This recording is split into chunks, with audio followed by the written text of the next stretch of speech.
Deer ব্যাস আসসালামু আলাইকুম। তো আশা করি সকলেই ভালো আছেন।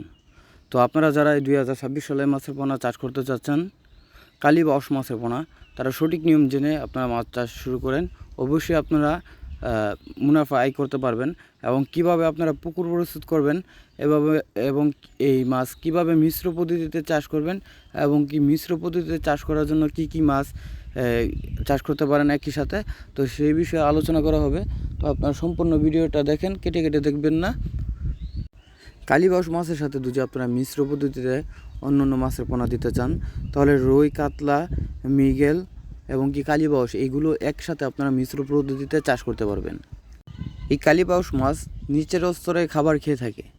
তো আপনারা এই মাছটা মিশ্র পদ্ধতিতে চাষ করবেন, কারণ পুকুরে অনেক সময় নিচের স্তরে অতিরিক্ত খাবার থাকে, যা পানির সাথে মিশে নিচের তল দেশে যায়।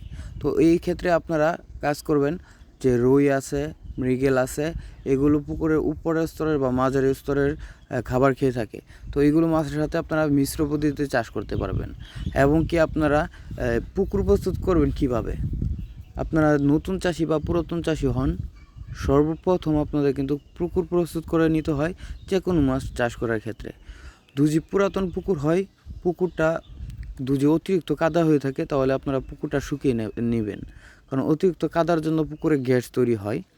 তো যদি পুকুরটা আপনারা শুকিয়ে নেন, শুকিয়ে নেওয়ার পরে আপনারা পুকুরে পানি ঢুকাবেন।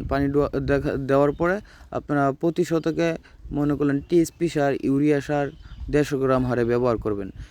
এবং কি সরিষা কল, সমিথন এগুলা মজুত করার পরে পুকুরে দেওয়ার পরে আপনাদের মজুতকৃত প্রাণ আপনারা পুকুরে দিতে পারেন। এবং কি আপনারা বাংলা মাছ বা কাপ জাতীয় মাছ যদি আপনারা চাষ করেন, চাষ করার ক্ষেত্রে আপনারা পুকুরে লক্ষ্য করবেন পুকুরে প্রাকৃতিক খাদ্য উৎপাদন করার জন্য।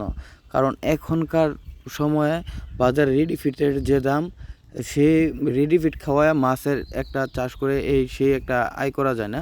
তো আপনারা প্রাকৃতিক খাদ্য উৎপাদন করার চেষ্টা করবেন।